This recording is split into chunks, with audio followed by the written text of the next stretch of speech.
Hey, everybody. Welcome back to another great episode of the Choking Hazard Podcast. We've got a great episode planned for you today. Today, we're getting a chance to sit down with Thomas Rozdzynski from Roll Academy. Before we get started, don't forget to like and subscribe to our YouTube channel. If you want to see more great guests, athletes, different coaches, and more technique breakdowns, make sure you subscribe to our YouTube channel.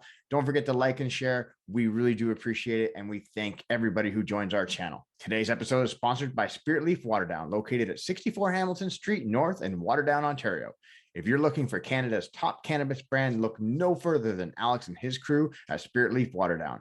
There, you're going to find all your CBD and THC product needs and accessories.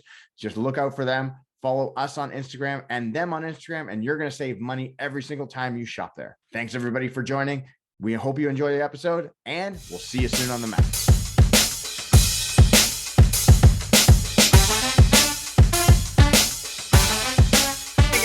Hitting it now.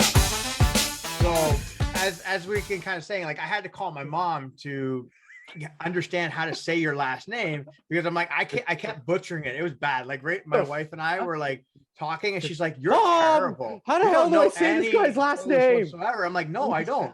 So I call her, and then she's like, "Okay, hold on." Like, and then she sent me the basically like how to say it in like regular English. So it's Rose, Gin, and then Ski. I'm like, okay, perfect. I can do this. No, it was pretty good. And I'll tell you, like, I can tell you endless stories when a male comes into the house and my wife is like, "Is this even for us, or this is for something else?" Like, somebody butchered the name so many different ways. It just comes something completely different. But yeah, I suppose it's part of the dynamic of being a foreigner. So it is what it is. Aaron, did your mom say you're a disappointment for asking?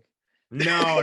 But you see, like, how did you, little Aaron? What is wrong with you? How do you say this? But like, on my side of the family, like both sides are Polish, so both sides are pretty easy, right? Where my mom's side is pretty simple, but then my dad is just like is Gal, right? But we're like 95% sure, especially like during occupied Poland during the war, they changed the name. Because they think it was probably like, and they used to do this to a lot of people. So they changed it from like whatever it was. They think it was like probably like Goliski or whatever. But then they just like, well, I'm not writing this crap. And they just put Gal. Oh, yeah. And they stamp a passport and that's it, right?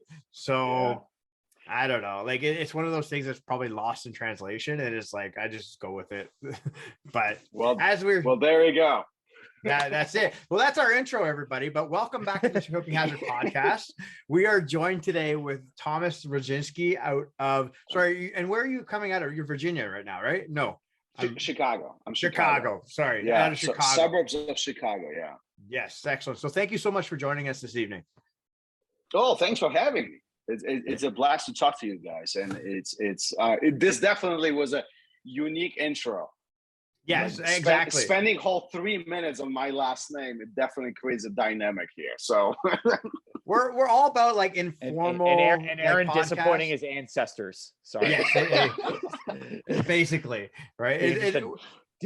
We try to keep it as simple as possible. We don't want to make it too formal. You know, people feel like they need to like perform a certain way. We want you to be authentic. We want you to kind of just lay it out as it is. Hey. Here it comes, right? Boom, let's start. Exactly. So I think we always start off very simple, where it's like, obviously you are a BJJ practitioner. You're also a judo black belt as well. So like, how did you even get involved in like Brazilian Jiu-Jitsu at the beginning? Was it like you start with judo? Would you start with BJJ? Was it other martial arts? How did your whole evolution come into play? You know, I think in this story has been told many times, especially with my students, particularly who have interacted with me. I use this story quite a bit as a motivational factor. But, you know, I didn't want to do jiu-jitsu. This goes back about 22 years ago. I worked in a corporate life. I was in a corporate life. I had a pretty good career getting off the ground as a young individual. You know, and my boss, my direct boss in the office, I was sitting right next to him. He did jiu-jitsu. He did jiu-jitsu with Carson Gracie Sr. So one, it didn't get much closer to the source as he was at that point of time. But I had no freaking idea what jiu-jitsu was. Matter of the fact, at that point of my life, you know, I had nothing to do with physical exercise. I had nothing to do with any type of activity. You know, walking up the stairs was like a chore at that point, you know. And I call this a fluffy Thomas stage of my life. You know, there was clearly an extra, a pound of 2 or 20 on top of what it should have been, you know. And you know, Eric, shout out to Eric right now, good friend of mine to this day. You know, he took some strategic steps to introduce me to jiu-jitsu, you know, and it wasn't one of those, you know, drag you to the gym, but it was a lot of the psychology, those mental games, you know, you should try this, you know, take a look at this, you know, and he kept doing things and, you know, just poking the bear, if you will. And you got to remember, this is 20 plus years ago, which means Google didn't exist. YouTube was not even thought of at that point. There was no such thing as BJJ fanatics. You know, none of that existed. It's like at that point, there was maybe 1 or 2 books, period, around everywhere about jiu-jitsu. Nobody really knew what it was. And here in the Chicago area, there were a handful, and I really mean handful, probably 4 or 5 academies that called themselves the jiu-jitsu places that really train jiu-jitsu, you know. And he made some strategic points of poking the bear, really annoying me. And at some point, at a point of time, I was like, fine, you know, just leave me freaking alone. I'm going to go, I'm going to try this. Let's see where this goes, you know. And it's as interesting as it happens, you know, I did give it a try and I fell in love with it. And, you know, as time went on over next weeks, months, and then years, you know, I was pretty hooked.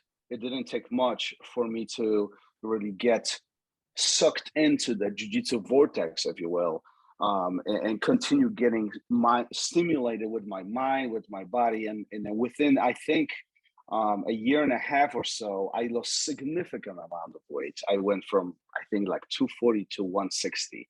170, so significant amount of weight, you know, and really became a healthy addiction, healthy lifestyle, you know. Everything in my life starts surrounding around jiu-jitsu, and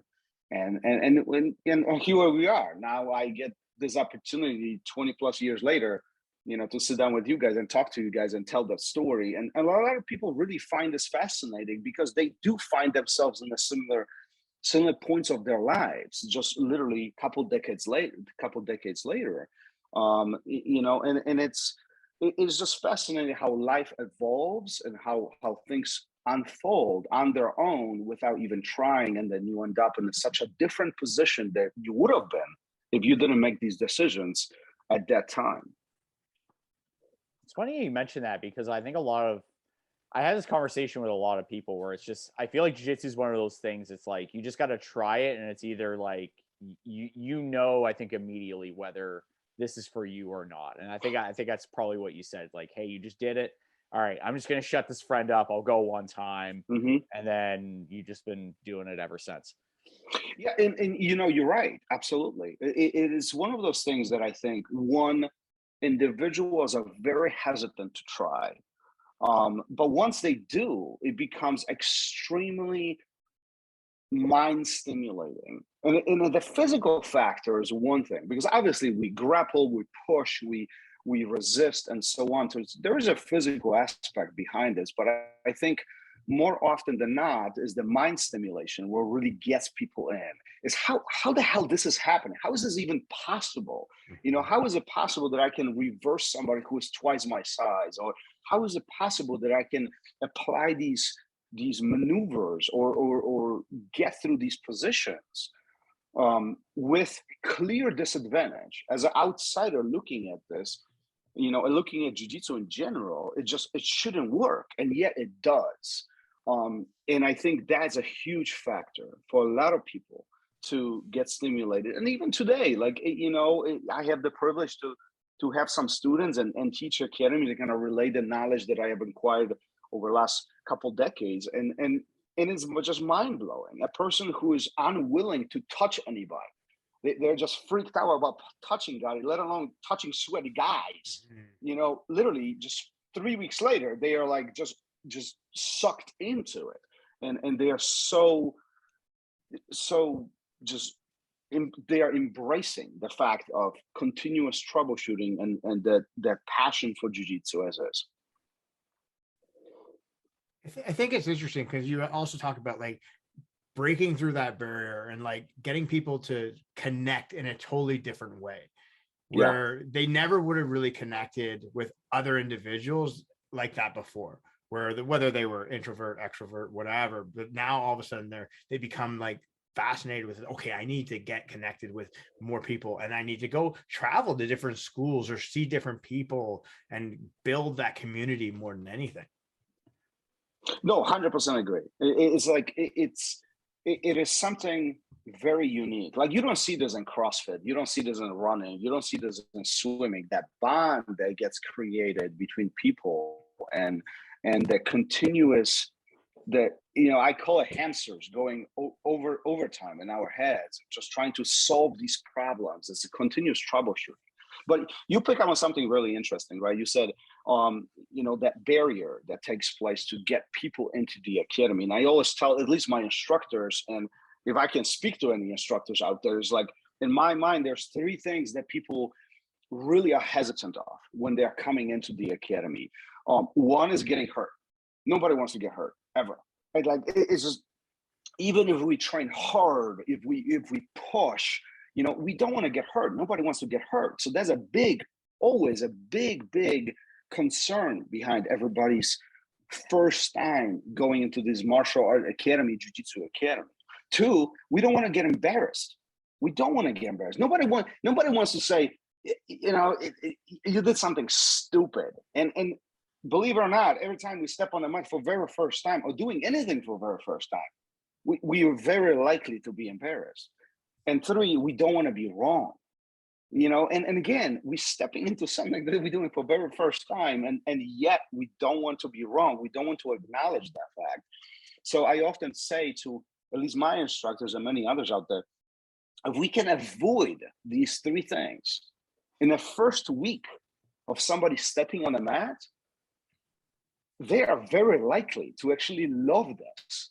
It's just avoiding these things. And believe it or not, it's not so easy to avoid these things. I mean, very likely they will be wrong.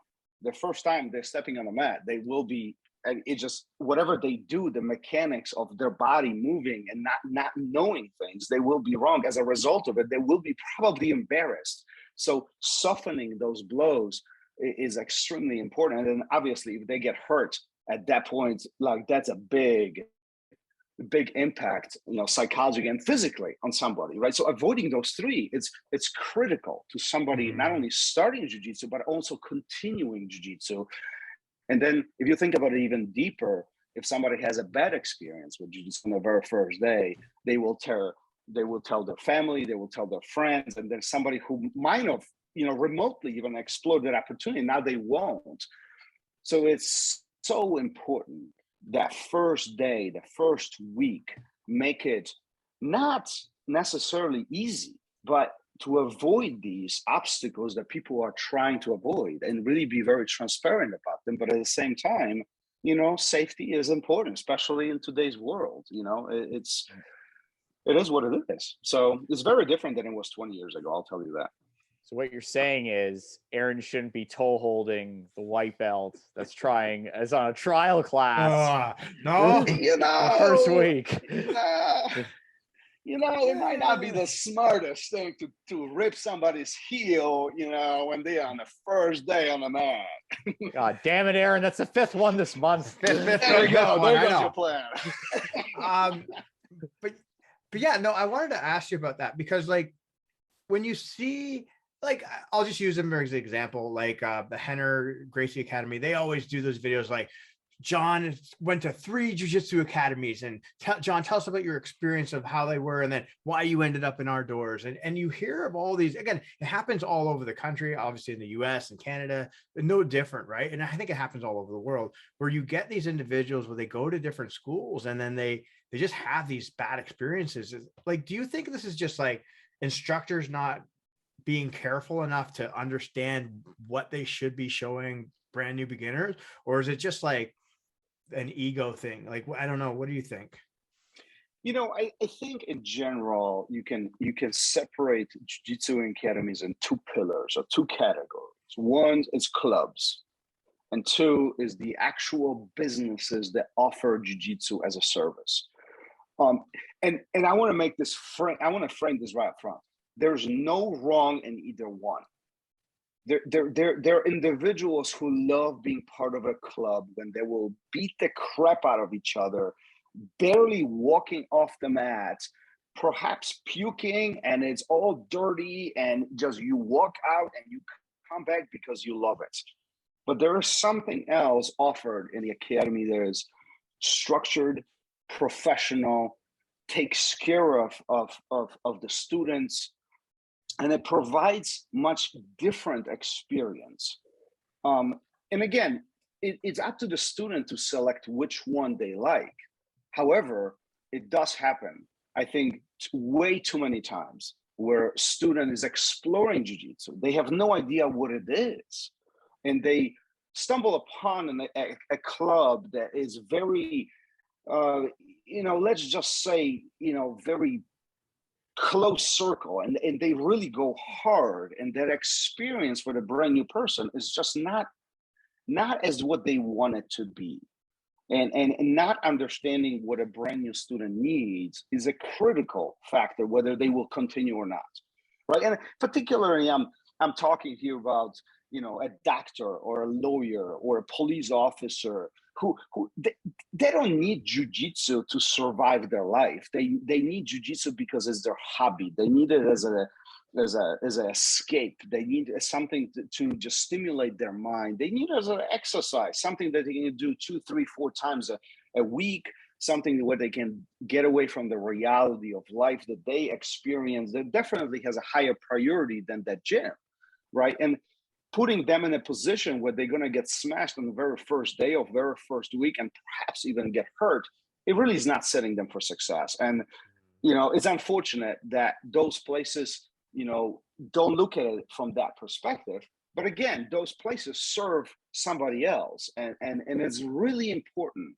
It's critical, in my opinion, for a student who's just exploring that to really do their research and really find out what they are walking into and who is presenting this jiu-jitsu service to them. And if that place is really, for them or not. And it does happen that some places are just not for the student, that they're there, and that's fine too. No, you made a lot of very valid points, and we're kind of on the subject of we're talking about like how to get more students into jiu-jitsu, but like you run your own academy, Roll Academy out in Chicago, and I guess since we're on this topic already, like what does it take to be a successful academy owner? Like in your view, is it? Because you talked about the differences. There's a club, and then there's there's a school, an academy. Like what does it take to run something successfully? And I think that will depend really what success means to you, and that will vary. You'll ask 100 black belts what's successful to them, and very likely you're going to get 100 different answers. Some will drive towards the competitions, other will drive towards having that club where they can have literally 20 guys just pounding each other, and that's fine too. Others might not look at the presentation of the academy as the highest priority, and that's fine too. And then again, you will find plenty of academies around Canada or US or around the country or around the world where you walk into like a 5-star hotel, like you have a granite countertops and the bathrooms and the showers are so clean that you don't want to take a shower because you're going to make it dirty. And that's fine too, because each of those serves a different demographic of people. And really what is successful, it is for that individual, whoever owns that business, to really figure out who they want to cater towards. And once they figure that out, I think they can make it successful. Now, from a jiu-jitsu perspective, if we take the business side away from it and we just look at a jiu-jitsu itself, I think success is really defined, at least in my eyes, if you find a group of people that that enjoy what you do, then you are very likely successful. Now, we don't know if you're making a living on it. We don't know if you are saving for your retirement. We don't know if we're paying for your college, for your kids' college. We don't know that, but you're definitely successful in the fact of running a place which provides jiu-jitsu. And if you find a group of people that will take that and receive that information from you, then, you know, some would find that very, very successful. I think you made a lot of really good points there, right? It is just finding out, again, every other individual needs to understand what business model they want to kind of follow, really. And it's like, what type of school do they want, right? Do they just want to have that training, like friends training, and build that club and that slowly manifests into something? Or is it an actual business? Are they trying to make a living off of that? I think that's a big thing that people have to understand and make that decision first before they even get into deciding to own a school or not. Yeah, and yeah, absolutely. And that's the hard part, because I think if you look at all instructors or all jiu-jitsu academy owners, we all have a lot of passion behind what we do. We love jiu-jitsu. We wouldn't be doing this if we didn't love jiu-jitsu, right? But there are those differences, how things are being presented. You know, this is what I think beautiful behind jiu-jitsu itself, that there's not one governing body over all the academies, all the competitions, all the you know, just over the jiu-jitsu itself. It gives us a lot of freedom to create what we think is the best to be created and how it's being presented. Now, you don't see these things like if you take, let's say, wrestling or judo. You don't see these things. Everything is very structured. There's one governing body over it, and that body really presses down the rules, you know, which creates a very unified front. But at the same time, there is no freedom. There's not as much freedom, I should say. You know, the things are being presented in a very similar way across the world or across the country, whichever community you look at. So we find ourselves in a unique time, I think, in jiu-jitsu, where we do have that freedom, yet we're trying to structure this to be very presentable. Because let's be honest, if people stop training jiu-jitsu, we all kind of gonna look at each other and like, well, that sucks. Right? I mean, we want more people to train jiu-jitsu. Just the question is, how do we present this to the individuals who've never heard of jiu-jitsu to join it in, right? And there's a big difference between having a college student starting jiu-jitsu immediately after stopping their, you know, semi-pro wrestling program, and then we have somebody who is an attorney and in his 50s or 40s, and one is like, well, let me try this out. Let me see what this thing is all about. Like, I mean, these are two different demographics with probably very different goals in their life and in their jiu-jitsu aspect, you know, and how do you cater towards them? That's like the $1 million question for every instructor who finds themselves out there. I think it's just a big thing is you got to know like why people are there and like what is their why. And I think me and Aaron have talked about that because like we're both like personal trainers as well. It's like, why is this person coming to see us? Like, what do they want to accomplish? And basically what you said, it's two totally different people and two totally different parts of their lives. Like they're going to have different reasons for each one of why they're there. 100%. I mean, knowing your students is part of the success, right? And it again, more you're able to cater towards your students, more safer environment that you present, you know, it's probably going to bring more success to those individuals. Now, second thing that we really have to acknowledge, and I think this is something new, you know, kind of coming up in the last 10 or 15 years, is not everybody's going to be a world champion. You know, and I think 20 years ago, when I was starting with Carson Gracie Senior Camp, like I remember Stefan Bonner getting ready for Tough One, you know, and everybody was literally pounding him into the ground, getting him ready for the tough fights. Right, that doesn't exist anymore. You know, maybe it does in some areas, but majority of jiu-jitsu population has no desire to be on Tough or be on be in UFC or be a professional MMA fighter or defend their lives in some kind of crazy scenarios. majority of people simply want to explore this. That's one. Two, learn a new skill set. Two, be stimulated. And three, honestly, make friends. I mean, that's why we are there. And if so it happens that drives towards the healthy lifestyle that we all desire, it kind of pushes us in that direction. But definitely, being pounded in the face and walking out with black eyes or busted lips every single day, I don't think it's a desire for most of the students. So let me ask this, because as we're talking about, like, how there's obviously governing bodies, you have the freedom to do things that we're doing right now, especially in jiu-jitsu, but like we can also see that the rise of like no-gi BJJ is like obvious, like it's happening, right? And you see like the training, and I guess that maybe it's a school thing, or like both schools will offer both, but like, do you still see like training in the gi being essential to, preserving jiu-jitsu the way it is? Or do you just see that split happening more, that it's just going to branch off and eventually come its own thing? Yeah, I don't know what's going to happen in 10 years. I have no idea. I'm going to be like 50 and probably barely walking after all the jiu-jitsu training that I do. But the truth of the matter is that, yeah, the split it is happening, and it's happening right in front of our eyes. And if one is unwilling to acknowledge that, I think, there might be a surprise in the next, 10 years or so.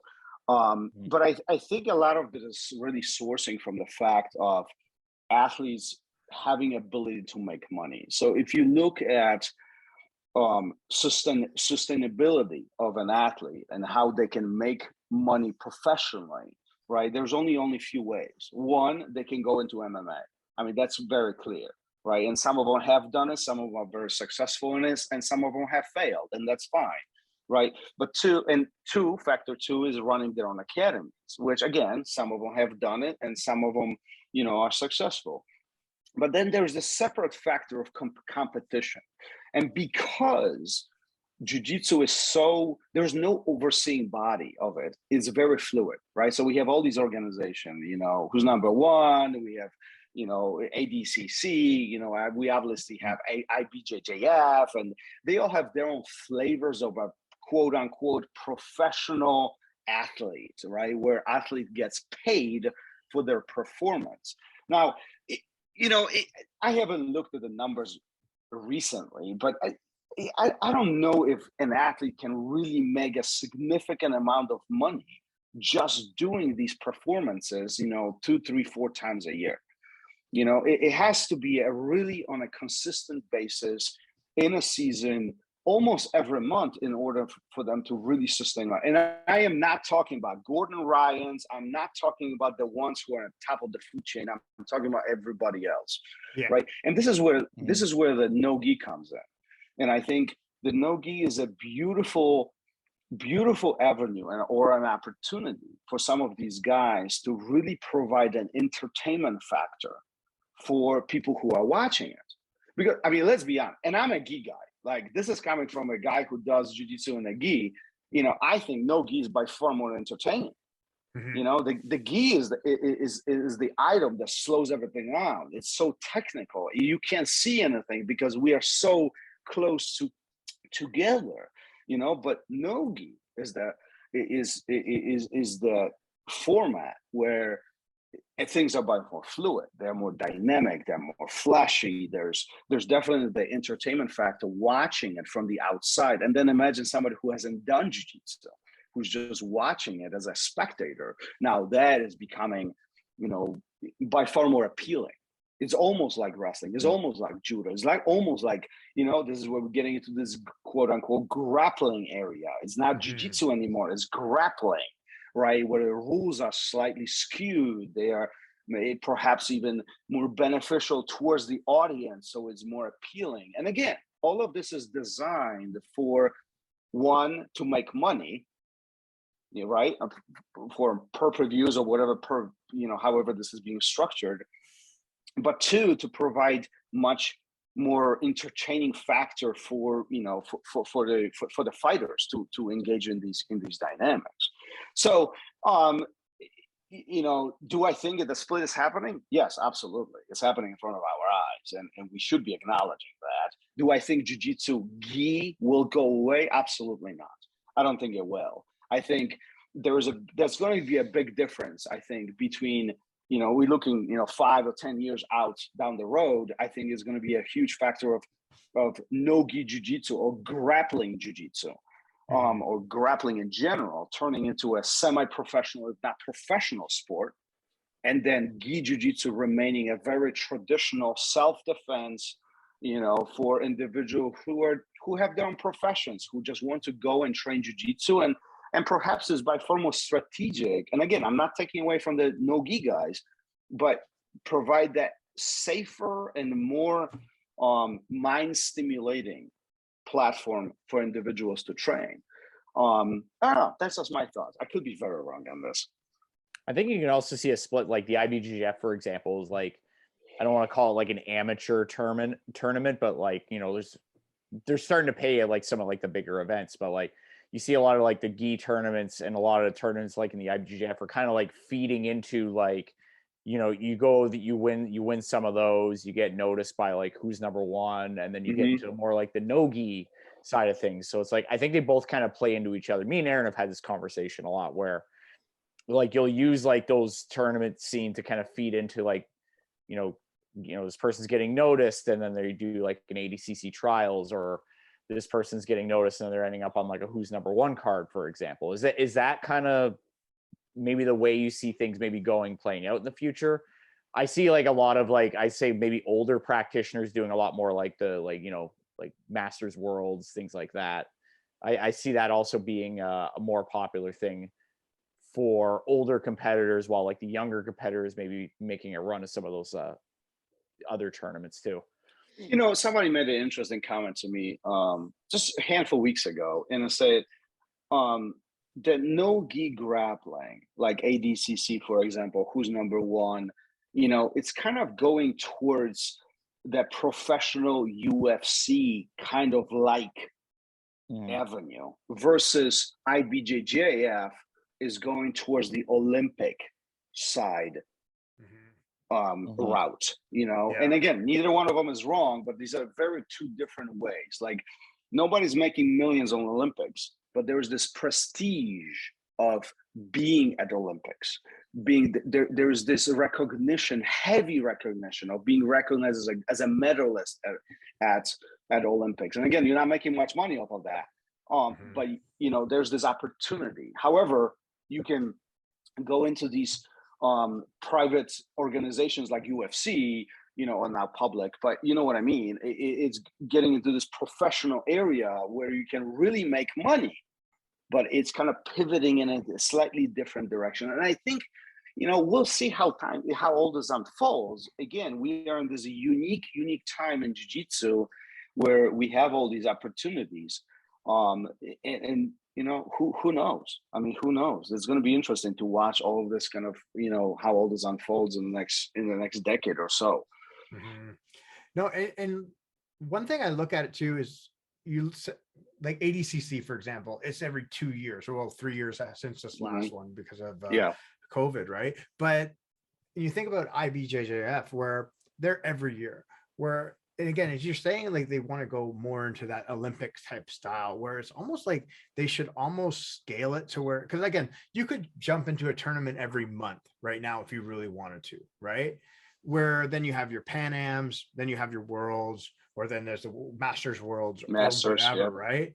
And so it's almost like if you want to go that route, they should almost be thinking like, we need to kind of not necessarily scale back, but you also have to have like this top tier competition where maybe that's once every 2 years, or once that's every 4 years, where you're creating a bigger prestige around it compared to it being every year. I don't know. That's just a thought I'm thinking right now, but it's definitely a thought, right? It's something interesting that, we always trying to figure out how to grow the sport and grow the competition, and I do have no idea what guys at IBJJF really are thinking every single year by doing the things that they do. But I do think that they have something unique. And I think perhaps they are trying to hold on to that, because think about it from that perspective. There's no other tournament in gi with the same prestige as IBJJF. Yeah. And I mean, they hold a certain standard, right? And by deviating from that, they might actually be, competing with people they don't want to compete. They are not ADCC, and they know they are not. And the ADCC knows they are not IBJJF, and they don't compete with them in that factor. So they are kind of, again, separating these two mediums, if you will. And perhaps they are doing this intentionally. I have no idea what's in their heads and what their plans are for the next decade or so. But it appears to me that there's no desire of creating IBJJF as a professional event where athletes would be paid, tens of or hundreds of thousands of dollars for performance. It appears to me that the revenue stream coming in from the thousands of people who are actually competing, and is on much smaller scale. So making it available to average Joe Schmo, or average person to really compete in these competitions, versus ADCC doesn't have that ability. If you want to compete in ADCC, you really have to be an athlete. I mean, that's what it kind of boils down to. Years back, you had to place or you had to be invited. Today you have these what do you call it, trial you have to trial win the events. trials, I think. Right. They have trial events around the world, and that's how you kind of go up into ADCC. But this is all designed to narrow down to the professional athletes, or the quote unquote professional athletes, the guys who really take it seriously, right? So the goal behind the two events is very different. Yeah, I think there are two kind of, basically what you're saying, there's kind of two branches off of like the same tree, essentially. Yeah. Yeah. So talking about competing, we're talking about the IBJJF, we're talking about like a lot of older competitors, like, I don't know, we're all over the hill like Aaron. So give us some advice for older competitors over the, like such as Aaron, me, I'm getting up there in age as well. What are some things that you suggest to people that are, that are in your academy, like, like let's say like the doctors and the lawyers that are in their 40s and 50s that are like, what, I want to step up my training a bit. Maybe I want to do like an IBJJF Masters tournament, for example. Like what's some advice that you give to them? First of all, you guys are young studs comparing to me. I'm like the old dude around here. So, but when it comes to, really a competition, I think you really have to look at it from 2 points. One is, how serious you want to be about this. What's your goal? And I do encourage all students to really compete at some point of time, because that experience is irreplaceable.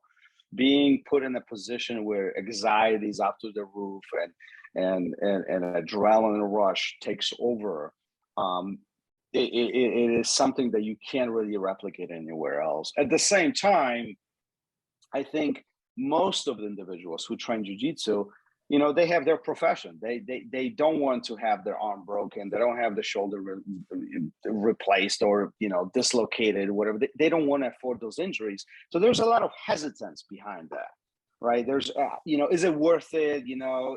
A lot of those questions always arise. So I always tell students, really, you have to ask yourself if this is, what's your desire? What do you want to do? What is your goal?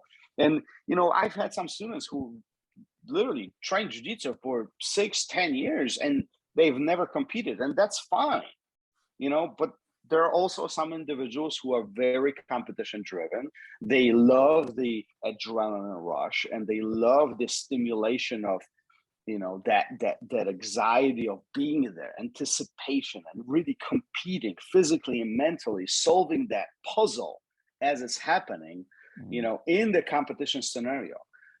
So I always say, listen, if you're going to do it early on. Don't wait until you're a purple belt to do your first tournament. I mean, that really is putting a lot of pressure on yourself. It doesn't mean you won't be successful, but it's putting a lot of pressure on yourself. Start early on, start as a white, blue, and then, you can choose whether that's something for you or not. But I often think that is a personal decision for a student to really engage in a competition or not.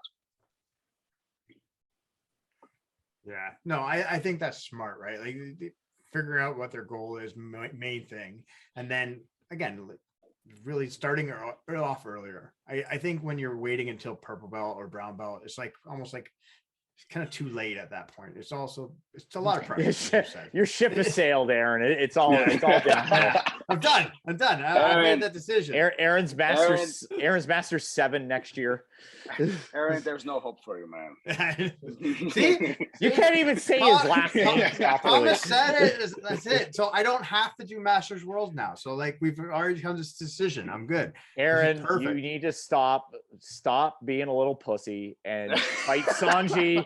Masters 3, Sanji Ibero, Aaron Gall. I know. Like, I think like Mike's goal for me right now is like, yeah, we want to go to Worlds and we want to see you just get smashed. just get smashed to see how it feels like. Like I could just go and like do a private and it'd probably be a little bit better experience rather than going and just get smashed on and end up on flow. Like I prefer not to do that. Oh my God, I know that guy. Oh, Sanji's on top of him and now. Yeah. You know, that's the interesting part about all this, because it's like the guys we used to look up to, or we still look up to, you know, they are in your division now. They're exactly the ones you would be competing. Like, I know. Aaron's gonna look at the division. Sanji Ibero. Yeah, like fuck this, I'm out of here. If Hajar jumped into IBJJF, he probably would be like in my division or even division below me. Like, you know what? Like, you don't think about these categories, but that's part of the game. That's I think what is making a lot of students really spin their wheels. It is, you know, I'm there, I'm going to go and compete, but like, who's going to be against me? And some of these guys, literally, they have the academies, they do this for a living. They do this semi-professionally even. I mean, I know some guys who literally go to every single IBJJF competition because they just love it. And that changes things when you are a doctor or an attorney and you just want to do one competition. Like that's a game changer, right? But again, I think that's the unique part about Jiu-Jitsu, that is, especially about IBJJF, that you really have this unique opportunity to compete with some of these semi-professionals. Mm-hmm. You know, you got Magaton doing adult divisions for the last freaking 2 decades, and he has no desire to go in the Masters, you know? And it's like, where else are you going to roll with Magaton? Like, I mean, that's the beauty behind it. Yeah, no, exactly. But like when you look at like, okay, so everybody's like these high level competitors, you know, they're getting out on the stage, they're performing, especially whether it's in IBJJF or who's number one, they're doing all these different tournaments. And then they're really advertising for themselves, whether they're, again, when we talk about making a revenue stream for themselves, and they start building instructionals. Right. Mm-hmm. And so, and like yourself, like you've done a lot of instructionals as well. You also have your kind of online platform that you've done. So like, I want to look at it like on 2 factors, where it's like, especially as an academy owner, as an instructor, how do you kind of build your instructional content? Like, do you try to take your concept and try to build it around that and then just kind of branch it off? Or is it like you're taking the things you're really good at and those are the things you want to teach? Yeah, that's like the $1 million question. Listen, it's first, I'm going to tell you this. Anything you want to learn online, I think you can learn online for free. That's my belief. You can literally right now go on YouTube and Google or you know, find whatever search platform you want, and you can very likely you can find whatever you want at no cost. I think the world has changed where you have these instructionals, which all these instructors build essentially a little systems, and they provide their own perspective. And so you're not necessarily paying for, or when you're building this from an instructor perspective, right? When you're building these things, you're not necessarily providing anything that anybody that is unknown. You're not developing anything new. You're providing your own interpretation of the system or of these set of techniques or whatever the instruction is about. And I think that is what most of the students will buy into, and that's why they would purchase this, right? I mean, If you want to learn about smash passing, you go on YouTube, you find probably, I don't know, but probably 10,000 videos right now. Like there's no secrets behind any of this. Matter of fact, there's plenty of instructors who will post very freely their content on YouTube for completely free, right? But there is something unquestionable about having a system and having a bigger comprehension of this whole system, and Danaher does this phenomenal way, some love him, it's like this love-hate relationship, I think, with John, where, he presents these things in a very complex, or breaks down these very complex systems in a comprehensible ways, and some people love it. Some people say that it's too much, again, that's for one to judge. But again, you buying into the way how he thinks, the way how he processes information. So when I look at this from an instructor perspective, it would be the same thing. How do I present my knowledge, my interpretation of these different subsets of techniques to the students so they can benefit from it? And so it happens that we can make money out of it. I mean, obviously, there's costs associated with making videos and paying staff and running this online, whatever that is. So there is some, there was a second goal behind all of this, to really support ourselves as professionals doing this for a living. But I think that's the important part to really keep in mind when you're purchasing an instructional. It's who do you want? Who are you purchasing? What is their thought? How is their brain work? Can you relay, and can you really understand what they are trying to tell you? I talk about on my podcast about this a lot with a lot of guests, and it's like a good practitioner does not equal to the phenomenal instructor. You can have hundreds of gold medals. You can be a 10-time world champion, and it does not make you a good instructor. Matter of fact, I think, there are some studies showing this, that and this is not jiu-jitsu related necessarily, but just sports in general, the guys who have not been a high level performers as athletes, they're actually very good instructors. The guys who play second, third, fifth, 10th place in that ranking, they're actually very good instructors. So there's something behind all of this, and finding a good instructor who can really relay the information that you're looking for is a key, because at the end of the day, we are here to learn. We are here to get better at this. We want for our jiu-jitsu to get better. So, why not find somebody who makes this easier for us? When I was starting 20 plus years ago, we had one book or two books, and that's it. And, just imagine flipping through same pages over and over and trying to figure out what the guy meant between the picture 1 and picture 2. It was like, you're missing 7 steps over there. It's like, what the hell was this? And then you're trying to create your own stuff, and you can't even get in touch with that guy, versus today, like, one, you can watch, dozens of videos on the same thing. Plus you can message them, and it's like, hey, what does this mean? And very likely most of the community is very open-minded, where they actually respond to you and you can engage with these guys. That's a phenomenal place for students to be. Yeah. I think there's, what you mentioned is there's a big difference between like top level competitors and like top level coaches. And a lot of times it's, you even said not necessarily the top level competitors are good coaches. Like, I think John Danner, a perfect example. Like, he's not like a 17-time world champion or anything like that. He's just like somebody who's been around some of the best minds of jiu-jitsu and has just figured out basically like systems of how to, I guess, connect everything together. And I think that's probably like the big secret with, the success of, like, let's say like his instructionals or like Gordon Ryan's, is everything's kind of like, everybody, like you said, like, oh, you can Google a smash pass and you can see like hundreds of different people doing them on YouTube. But I think it's the way they teach it and systemize everything, where like everything interconnects into like their own way. I think that's where I think the success of their, instructionals come in. But I think it's also just any good instructional in general. Like, it's got to have some form of structure to it versus just like, hey, here's like a bunch of moves, like, go do them. Like, I think jiu-jitsu is starting to evolve beyond that point. And this is the good part about jiu-jitsu is that, at this, today we find ourselves in a spot where a lot of people start putting a lot of thought into this, and they're trying to organize this and some kind of, we call it a system, but concept, whatever you want to call it, but is it essentially organized thoughts. They have some kind of relationship between each other, and it makes sense. We are not just repeating steps. We're not repeating techniques. We are not just following stupid instructions. We can actually make some intelligent decisions behind them. And that's where some of these instructions become very phenomenal, and then you'd still deal with personalities,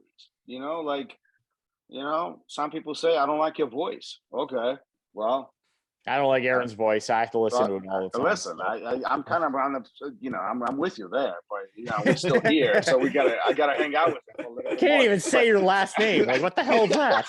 Man, like I'm just getting beat up today. This is pretty unreal. Aaron, I hate to tell you, but I think this whole last name thing is gonna stick around for a while. I at least apologize first. Like I at least said your first name right. And he is your countryman, Aaron, for shame. Unbelievable. I told you. Like I called my mom and everything. I tried. Poor Aaron. Listen, but it's funny what you say, because like we have a good friend,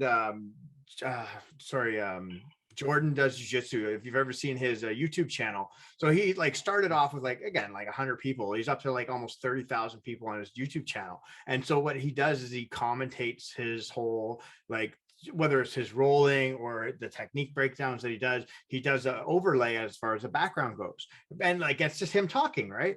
And so you see the comments. It'll be like really good comments, really good comment, really good comment, and it's like, I hate your voice, it's so tiring. Oh, yeah. It's like, that's all you got.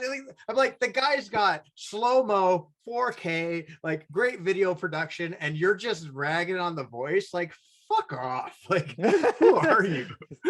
Listen, I look at it from a perspective. If there's somebody, there's one, at least not one person who doesn't like you, you're not doing something right?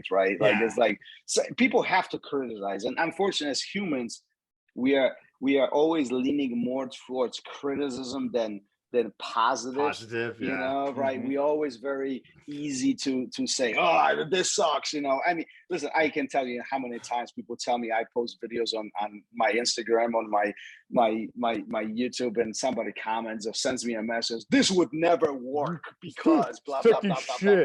I was like, technique shit. I can't even say your last name, but you're coming. I know.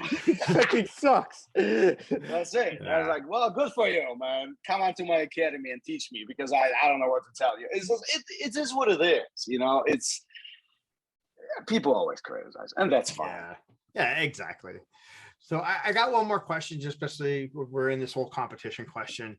And obviously we've been talking ADCC, IBJJF, everything. So obviously September, I believe it is the next ADCC, which is going to be exciting. We have the main super fight. We're looking at Andre versus Gordon Ryan, right? So my question really is, when do you think the fight will actually happen? And if it does, how do you see it going down?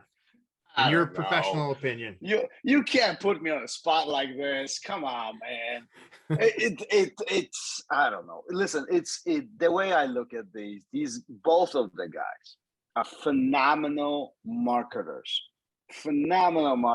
They know exactly what they are doing. By everything that has unfolded in the last couple of years between them two is the build up to that fight. And I really hope that the fight itself really comes up or steps up to the hype that the fight has right now, right? It lives up to the hype, hopefully. Right. Like, I'm really hoping so, that these guys will really put it on, and it really is going to be a good fight. And it doesn't have to be anything flashy, but just strategic, technical, it's the best of those two guys really competing. I think both of them have made some interesting comments. Both of them have made some interesting strategic steps, to benefit themselves. It is what it is, but all that I think is part of them making money. And if you look at both of them, they are phenomenal in what they do. I mean, Gordon Ryan I think unquestionably, as it stands right now, is the best grappler there is out there right now. There's really not many that can challenge him, and those who do really have a hard time. And Andre Galvao, I mean, unquestionably one of the best of all times. Like you're looking at two different generations and kind of meeting together at this pivot point of jiu-jitsu. So it's going to be very interesting how all this unfolds. I'll be watching it. I'll be watching it. That's for sure. That's for sure. But no official prediction from yourself. I don't know. I feel like I'm throwing myself under the bus if I say anything right now. I want both of them. I want both of them to be my BFFs. So I don't know. Fair enough. Fair enough. Yeah, so, it's a hard one. Let the best one wins. That's what I'm gonna say. Okay, put all the trash talking aside. Put all the garbage aside. No more pushing, no more face slapping, none of that. Just resolve it on the mat. I say. And those really two guys are the best that, at least what I've been looking up to. Like I remember Andre when he was coming up, before the Atos empire has been built, he was one of the guys I always look up to. And then Gordon Ryo came up in the last few years. I mean, it like he just kind of popped up, if you will, right? And he was part of the Danaher squad and all that, and he's phenomenal grappler, not to take away from him, but he's a very skilled guy. And it's going to be really interesting how those two solve that puzzle. It's going to be a really interesting match, and I think it can go. I think it's one of those matches that can go either way. Like I can see Andre winning with physicality and wrestling, and I can see Gordon winning with basically like sucking him into like a guard and like trying to put Andre into like some really precarious situations where he has to pick and choose what he wants. So it's really interesting. I think it's going to come down to who can get the other person to play the other's game, basically. Let me ask you guys, do you guys think there will be a submission at that event? Between those two? Between those two. Or do you think it's going to go to scorecards? That is an interesting question. I think I could see it going to without there being a submission. I think. Yeah. I think it's going to be very difficult for Galvao to submit Gordon, in my opinion, unless he can maybe get his back. That I think that's probably his best shot of probably submitting Gordon. And Gordon, I think will. Galvao's submission defense is so good. I don't even remember the last time he got submitted. It was like he got submitted like an inverted triangle with like Braulio Estima like 14 years ago. Yeah, right. That was like a decade ago, right? In ADCC. So and that was the last time he got submitted in ADCC. But I think he's maybe. But I'm even thinking deeper than that. Do you think either one of those guys will really tap? Like, do you think that they will? I don't think so. Because of the pressure that's associated with that event, or with that, if it takes place, takes place, like, do you think they will even tap? Like, that is a huge, it's going to be interesting. I don't know how much they're getting paid for this, but they're going to make a lot of money on that event. That's for sure. No, and you know what? They should 100%. They should. Absolutely. And that's where I think where we talked about before with athletes making money. It's like, they market it, they produce it, they put it out there, and they build all that hype around it. Those athletes deserve to get paid 100%. Yep, absolutely. And I think that's like anything. Like, if you put all that effort into to build that and you create a market for it, you deserve to get paid for that. And I'm a firm believer in that. Yeah, I agree 100%. And they, that fight's been building up for a while now. So I'm hoping that it's going to take place this year, and, we'll see what's going to happen. Yeah, for sure. So before we leave, like, what's happening with you next? Like, what's the next big thing that's happening at Roll Academy, or even like with yourself, the kind of things that you want to obviously see in 2022 and beyond? Listen, I love teaching. That's my focus right now. It's kind of recovery from the pandemic, if you will. I mean, it's a sore topic for all jiu-jitsu community, whether you're pro or against it, doesn't matter. There was an impact, and we're trying to kind of get back get back to the swing of things, if you will. And I do believe that this year is really going to be a big pivot point for jiu-jitsu, because we've been just locked up and suppressed, you know, without much ability or limited ability to do things. So, and we're already seeing that. So, you know, my goal is, one, to continue doing what I do, teach my students, teach in my academy.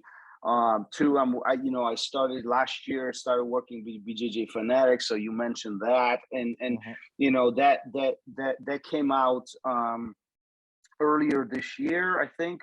Yeah, beginning of the year, and I'm actually flying out to Boston next week, and I'm going to be shooting 2 more with them. So it's going to be a lot of fun.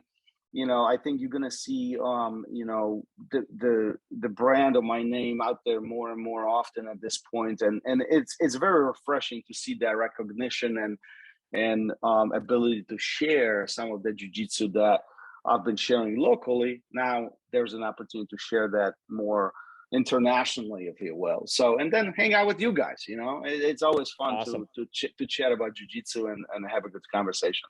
You got any big sponsors you want to shout out? Show your role. We got SpiritLeaf Waterdown, Aaron, located at 64 Hamilton Street North. In Illinois, I don't know if you have the old MJ CBD, any of that. That's fully legal down there. But up in Canada, 420 is legal, and you can find it at SpiritLeaf Waterdown, located at Aaron. 64 Hamilton Street North in Waterdown, Ontario. There you go. If you ever come up here, we'll take you over there, because every day it's 420. That's it. I love it. Perfect. Awesome. Well, Thomas, it's been an awesome pleasure to have you on the show today. I really do appreciate you coming on. Definitely, if we're in Chicago anytime soon, we definitely want to come out and hang out with you, especially at your academy as well. Oh, please do. Please do. I'm a huge fan of people stopping by, visitors and so on. If you guys are ever in the area, make sure you connect, make sure you stop by, and we'll catch a couple rolls and go to lunch or coffee, whatever works at that time. Yeah, sounds absolutely great. Definitely. All right. Thanks, Thomas. Appreciate it. Thanks, everybody.